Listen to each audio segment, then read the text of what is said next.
put the lime in the coconut and drink the beans up.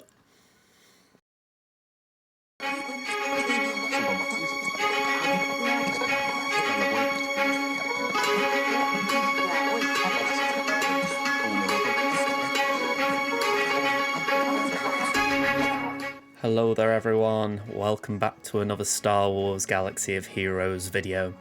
So we've got Temmin here versus mini Lima beans. Quite a rare one this, in the fact that I actually had the GP advantage, Zeta advantage, Omicron advantage, total Relic advantage. I was behind on the Relic 5 pluses, ahead on the Datacrons arguably. We both had the same number of 6-dot mods. I was a little bit behind on the 15s, but I was quite clear ahead in the 20 and 25 plus speed mods. Plus, we each had only JML, and we only had Executor. So it made for quite an interesting balanced matchup. So let's show you how the board looked at the start of play. Okay, so yeah, at the start of play, my opponent hadn't been able to beat my Executor, but they had cleared my other 3 walls. So quite an interesting start. Now, if we just skim along a little bit, my defense did remain the same. I hadn't made any changes, so not anything new for those of you who have been watching the previous 2 videos. I will put the last one up in the top corner.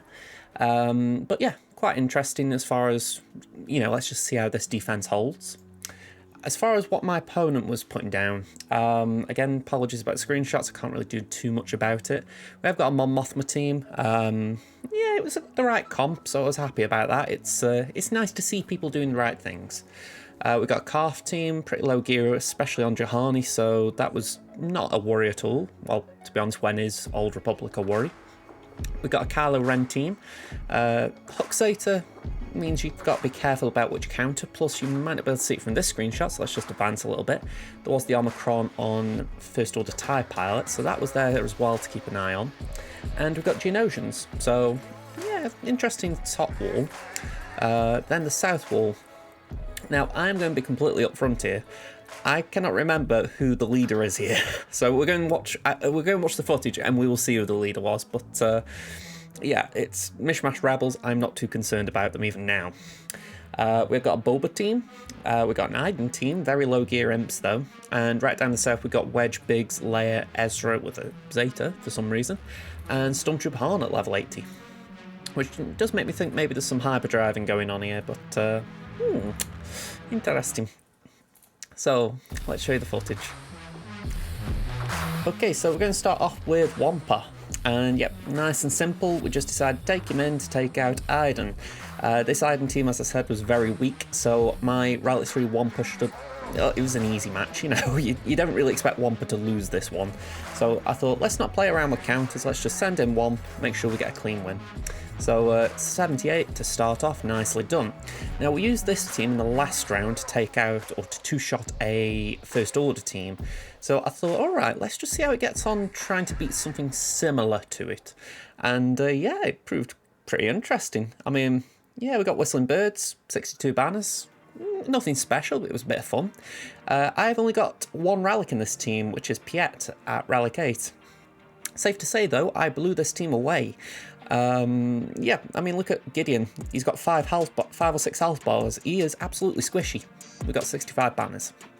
I have not got a Datacron specific to Empire here, so I thought, let's just use Vader with TFP. TFP will give Vader the speed boost, and that should be enough to let Vader pretty much solo this. Plus, there is the extra ability block from TFP there, so it's a nice little extra bit of control. Alright, Bounty Hunters versus Radis, which was on the back wall. Yep, nice and simple this. I was deciding who do I go for. Bit of dilly-dallying at this point. We're going to go for Radis, then we go for Jin. I'm actually going to look at the correct screen, that might help. Get rid of SRP so there are no revives, then Jin, and it's pretty straightforward from there. I mean, granted, there are a lot of debuffs from because we're critting them, I believe it is. I can't really remember Radis's kit. But yeah, the explosives don't really matter because they don't hurt us. Now, this was one of the most bonkers backwall teams I've ever seen. Luminara with a level 1 Barriss. So I thought I'm just going to show a bit of disdain for that and actually put my Inquisitors against it. But yeah, go back to the first wall. There's one more team at the back. I think it was a Ray team or Ray Jedi training, something like that. So in the meantime, I thought, let's just deal with this top wall. We've got JKL, we've got Hoda. Let's just blow through this First Order team. So no big issues here. We did have missed the first turn, which I didn't really expect, but I wasn't really counting either. So a little bit sloppy from me that, but we won. 68 banners. What more can I ask for? Now this is a weirder one. I had a lot of teams left over after this, and arguably I could have used something that would have been a bit more efficient in the end, but I was talking about it at the time and I said I like the idea of using Shaak-Ti clones here because in theory there's a lot more banner recovery with Shaak-Ti. Any out of turn attacks, which there should be a fair bit of, we're going to recover health and protection. The thing is though, the Geonosians are a little bit annoying as far as it's as if they knew that Rex was a weaker target, so they thought let's go for Rex. And because of that, the other clones didn't really get hit too much, but Rex got hit enough that I couldn't really recover banners on him. So a little bit annoying. The reason I did that though, it allowed me to do a gas solo there, so nice and simple. Then I used my Akbar team with CLS and Chupio on my Mothma up north. Again, no big issues here. It was a very clean win. I think I might have dropped a banner. I can't remember exactly, but I think that might be the banner I dropped where we just dropped a little bit with that bar. But honestly, 61, it's not too bad that. And finally, the Ray team I was talking about, and I thought I have not used JML, so I am going to use it. And to not use a Galactic Legend is a bit of an insult to your opponent, so I thought I will actually use it just to, you know, get out there. But I think I had 3 or 4 pretty decent teams still left, so if Mini Lima Beans does happen to watch this video, I would suggest just try and toughen your defense up a little bit. But yeah, we went to fleets, we got Empire, so I did check whether my opponent had got Interceptor. They have, but I didn't really want to try anything else, so I was forced into a bit of a mirror match. Not very comfortable either, but we got on with it. Yeah, at this point I'm debating, do I do the Terminator down or do I do the heal? In hindsight, I probably should have done the heal just to keep Vader a little bit healthier because he's looking a bit squishy there on Yellow.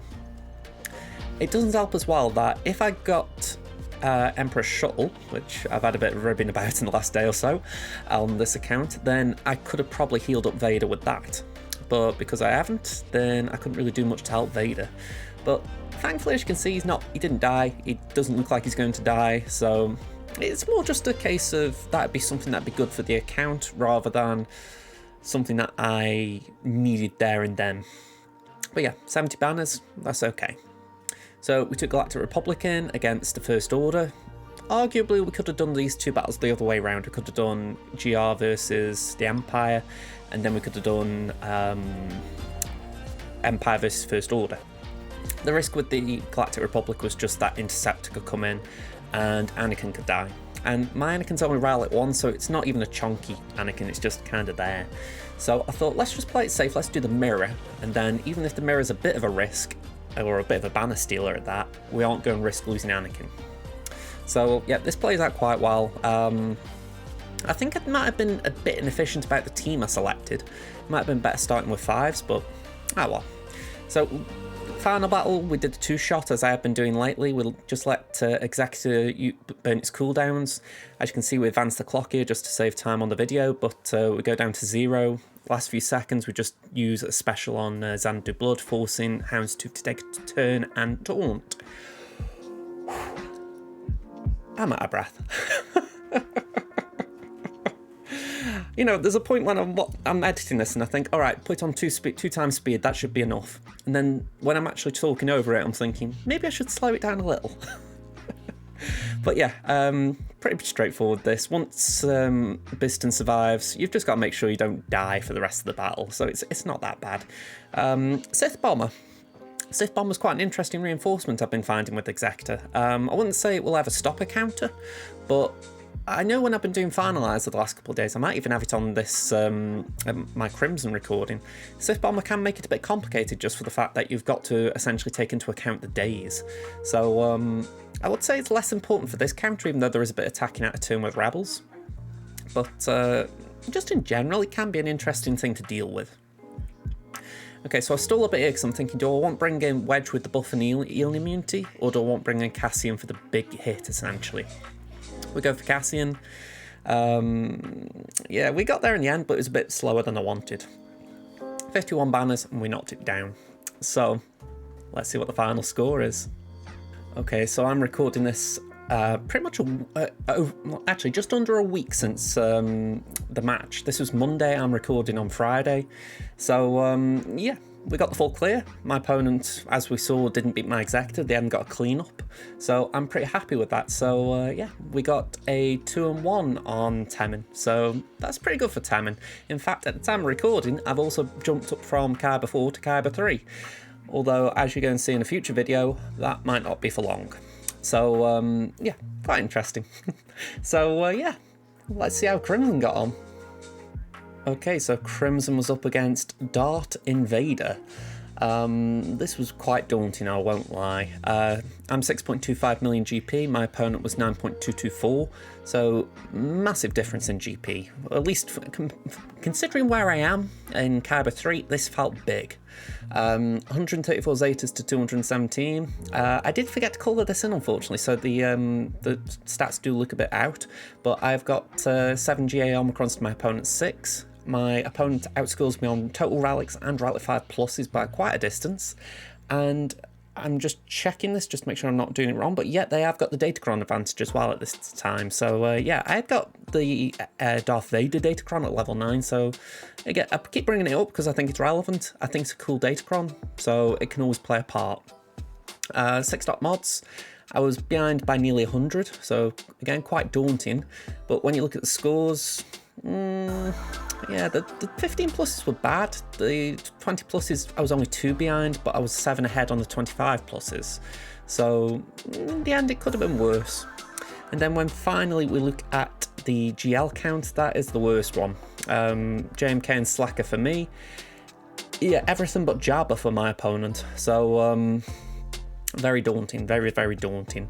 So let's share the board loot.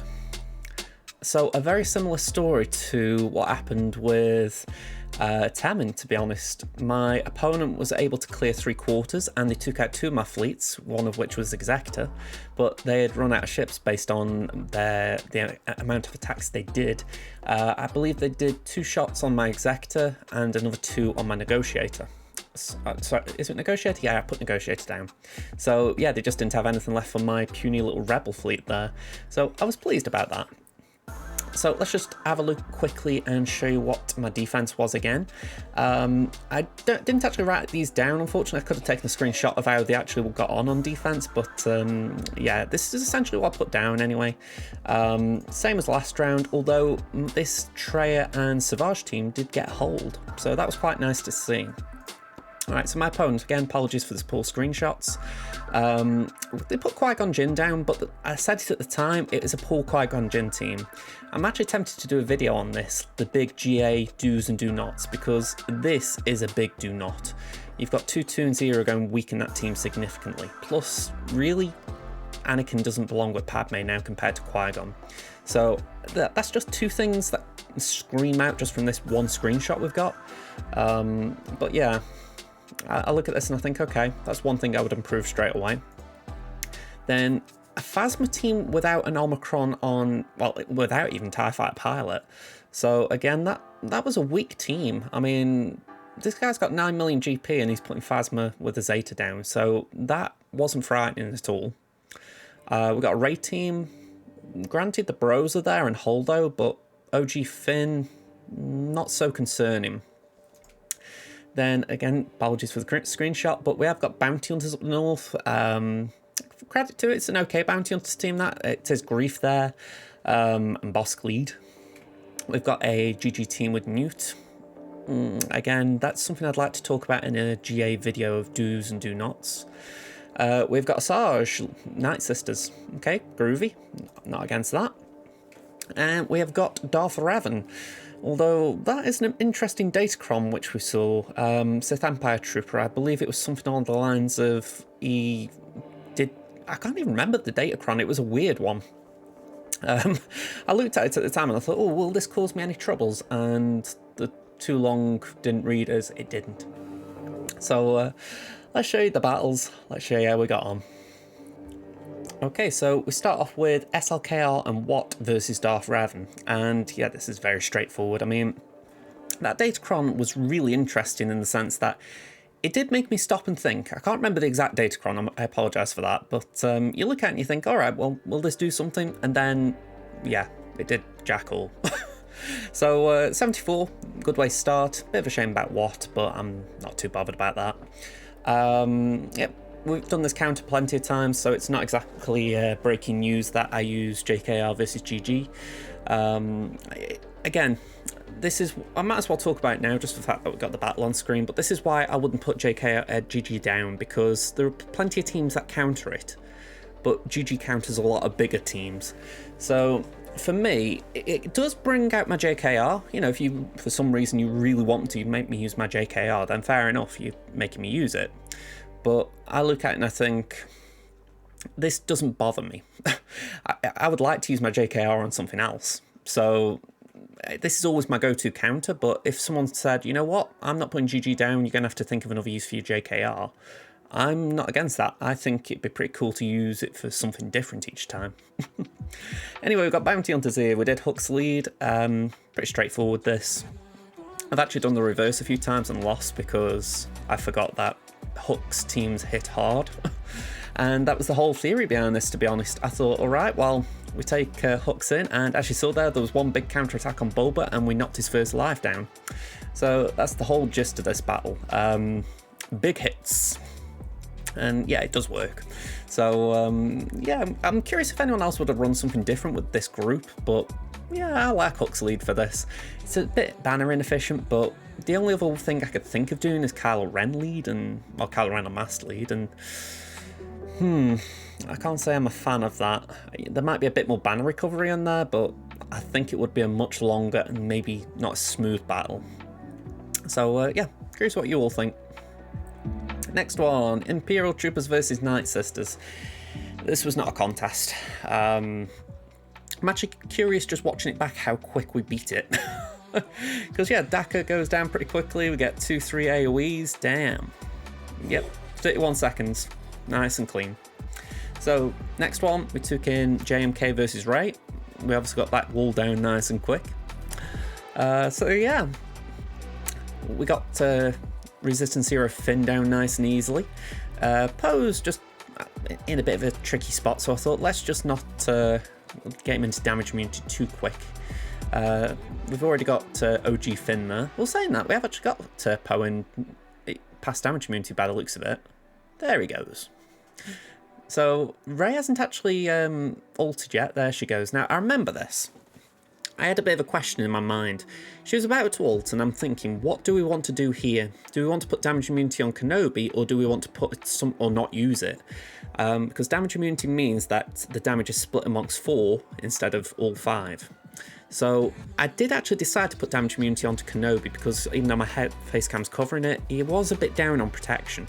So I thought, let's make sure he doesn't get hit too hard. And yeah, it was completely the right call, because even though the damage was split amongst the remaining 4 instead of Kenobi, it did also mean that he, well, you know, they could tank that hit combined, whereas Kenobi, yeah, he might have struggled if he'd taken that hit. So yeah, we're just looking here, we've got GG versus an interesting choice for an Empire team. I mean, I say that because my opponent had got Starkiller, and I've looked at the history since then, and I cannot see a use for that Starkiller. I don't know if you've got it since. Like, maybe it was something they were building at the time, and they were like, oh, I won't put it on defense. But yeah, I was surprised to see no Starkiller. So yeah, okay, it's interesting, but GG pretty much swims past it. We do CLS versus Padme. Nice hard counter. It doesn't matter. I think as long as you've got relics, you know, you can match the power levels to a degree. You're not going to have any troubles with this. The only downside of this counter is it takes a while. I mean, I think this took about 2 minutes, maybe. And it's essentially because you're reliant on AoEs. One of the things I was doing, or at least trying to do, was I was trying to get the stacks of translation onto my AoE dealers. So that's 3PO and Chewie and Chewbacca. And then once they got that, I was pretty comfortable trying to use 3PO's basic, because that decreases cooldowns. So yeah, I look at that and I think, okay, once they're decreasing cooldowns, we should be able to land more AoEs quicker, and the battle should be a bit more smoother. So yeah, I'm hitting Padme a little bit there, because if I can get Padme down, it's a bonus, because the battle just is so much easier at that point. But yeah, it wasn't a priority. My main priority was just trying to... I mean, I was actually curious if there was a Datacron in play there. I think I was getting a few dodges or something. But yeah, it's like there. I'm looking and thinking, all right, get Padme out. Bang, gone. Easy. Now, I had a bit of a goof on the live stream at this point. The Ewoks do win this comfortably, because it's a weird Qui-Gon team, no AoEs really. But I had thought I had got another team to beat. So I was debating using Ewoks here against a Mon Mothma team or a Geonosian team that was at the back. And because I was goofy and I thought, hang on, I've still got another team to beat, for some reason I was fixated on the Ewoks against one of those two teams, when in reality I'd got plenty of teams left still, and yeah, the Ewoks could go for this more easier battle. So yeah, it was a bit of a weird one, that, as far as I didn't really know. I don't really know how I confused myself so much there, but in reality it was the right call. Okay, so yeah, got Vader here. He's got the cooldown Datacron. He is not going to struggle one bit here. In fact, this was actually glorious to watch. I love it. Okay, so yeah, gas. We got gas to take down the Mon Mothma team. To think I might have thrown my Ewoks in against one of these would have been a bit of a risk. I mean, I actually do back my Ewoks in a lot of situations. I think they can do a few things. Like I said in the last video, I think, I'm actually surprised they're my only fully Relic 7 team. I feel like that's criminal. I'm going to have to build another team up, but yeah, I think it was safer playing Vader and gas in that situation. And this is essentially my leftovers, so I thought, let's just throw this in against the Phasma team. Thrawn's there just chilling, so he won't mind too much if I just get him in there for a fracture and all that jazz. We've got Droideka with the damage immunity, so he wouldn't get hit too hard. The only one who really suffers in this team is Newt, because one, he's very squishy, and two, he can't really stealth. There's no Dooku. So yeah, it's a little bit of a shame, this one. I do wish that I could have found a way to protect Newt a bit more, but it was still an alright counter. I mean, at this point, my priority was just getting the wins. I didn't need good banners, I just needed wins. So, yeah, this is more than fine. And in fairness, I was actually thinking at this point about ships, because I might be mistaken, but I think at this point all I needed to do was full clear. I didn't need to get a full... I didn't need to get good banners, like say, on ships or anything. I just need to make sure I didn't trip up on Exacta. With that in mind, we do wait for that till the end to do Exacta. We've got Empire here, took it in against Rebels. Very straightforward counter again. I mean, I look at this and I think, is there any way of playing it a bit smoother? But honestly, I don't think there is. I mean, at this point, I don't know if I stall a bit here for some reason. I'm hitting bigs, so that was a misplay. But yeah, I think for some reason I got fixated on bigs when I could have been going for a Han's Millennium Falcon. So, word to the wise there, don't do what I've just done. Get Han out straight away as soon as you can, especially when you've got something like the Y-Wing there that can pull you away a bit.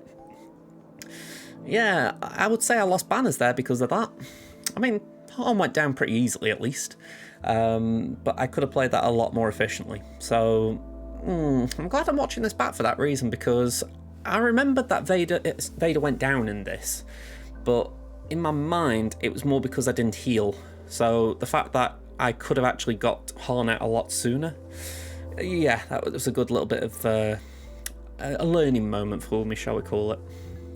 But yeah, we're nearly there. Bish bash bosh, 70 banners. Alright, so I think the next one was, yeah, Mal versus Radis. Pretty comfortable counter this, because even though they do have ways of clearing the debuffs as such, they've got tenacity up and all that, it's hard for them to resist buzz droids. So yeah, I'm pretty happy with this. There's a lot of dodge as well though, so that's not nice. We don't want dodge, but as you can see, it didn't really have much to stop me. Finally, we got Finalizer versus Exacta. We punted on Houndstooth, basic Razor Crest, AoE comes in. We didn't get nuked to meet to the team.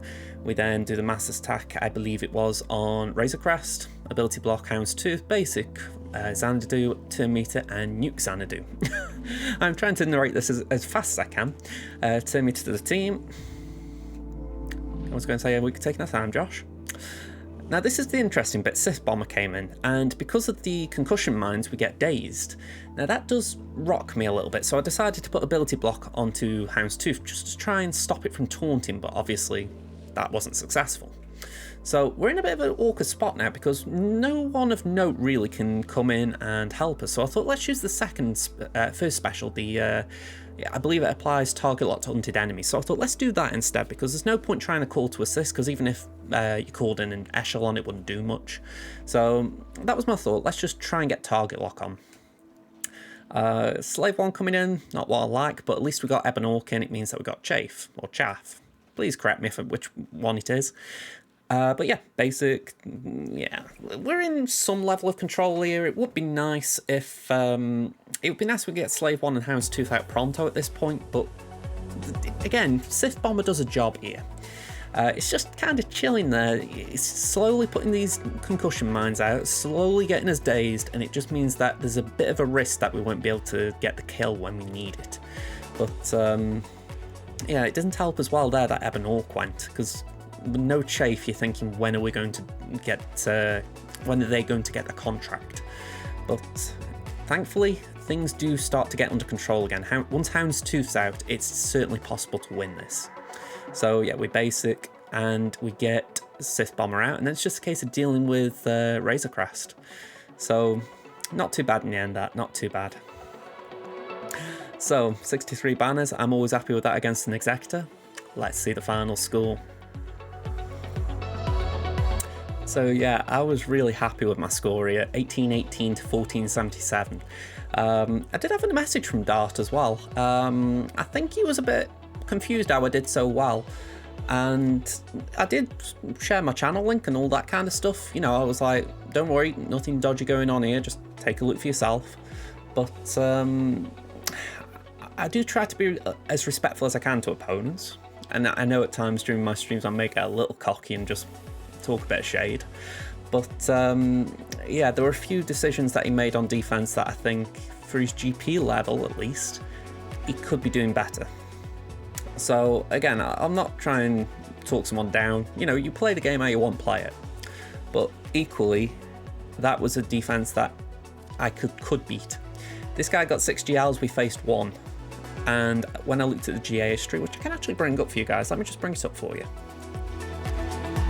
Okay, so this is the GA history from that round, and okay, so it starts off a little bit interesting. Imps versus Night Sisters, Treya versus Bugs, all standard counters. I was kind of glad my Darth Revan took out most of the gas team, I'll be honest. Bad Batch versus Qui-Gon, fair enough, a good counter again. So he's using sensible stuff, there's no knocking it. Again, Wampa versus First Order, a little bit disappointing that FOTP Army didn't really do much there, but to be fair, there's no tenacity down, so it does make sense. So yeah, I'm not exactly sure what you're thinking here though, Dart, I'll be honest. That was a bit of a weird team to try. You got Savage out at least. And yeah, Ray should clean that up alright. But I'm looking here, and once you've got past Treya, you then get into my back wall. You're using a JMK on my Shack, using Sith Eternal on my Old Republic, which has just got Dooku chilling in there, and using Slacker on Iden. Yeah, so I look at that and I think you've used 3 GLs on offense, 1 on defense. That means you've got 2 just doing nothing. So my mentality, if I was in his shoes, I would have first of all used a GL on that. I'm assuming, even if, because this is the thing, right? I don't know what he actually had available. I'm assuming he had these GLs, just for the simple fact that, you know, they were sort of down. By the way, what the hell's that? I've just seen that on the left. Swagger GG, sort your stuff out. But yeah, sorry that made me laugh. But yeah, I'm just looking at this and I'm thinking, all right, so we've got this here with the Treya team, and I'm thinking, why the hell didn't you use a GL on that? I mean, just blow through it. I mean, the other one as well that you could probably do that on would be Darth Revan. I'm trying to remember what was on my south wall. Let me just check again. My south wall would have been... Hang on, 1, 2, 3, 4, 5. I think my south wall would have been Darth Revan, I think. I might be wrong. But yeah, whatever it was, you've got 2 GLs that you didn't use. So there's 2 ways of looking at it. If you're doing repeat defenses, which I believe you were based on what I played against, then it's a case of make sure you use them, maximize your banners, get efficiency. That's how I'd look at it. I mean, I have not faced my team, obviously, but I would suspect you don't need 3-man for that. You could probably solo it. And then you're looking at that.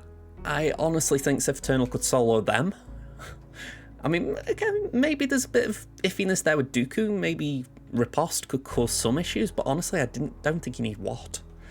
And then we're looking at this JMK, and I'm like, could you 2-man it? You know, I mean, to be honest, JMK should be on defense at this level anyway. You know, JMK Cat, and then that should just solo. Well, them 2 should duo that at the very least. But when you think Lord Vader could solo something, I'm pretty sure of that. And who's the other one we're missing? JML. I mean, JML couldn't solo, but again, put it on defense. Give me issues. I feel like I'm being a bit nasty. I mean, Dart, I've reached out to you a little bit in terms of Discord and all that, so I don't know if you will see this video, but honestly, I'm a smaller player than you, so you don't have to take any advice from me, honestly. But I just look at it and I think, I feel sorry that someone is obviously a much bigger player than me as far as we're just looking at GP numbers.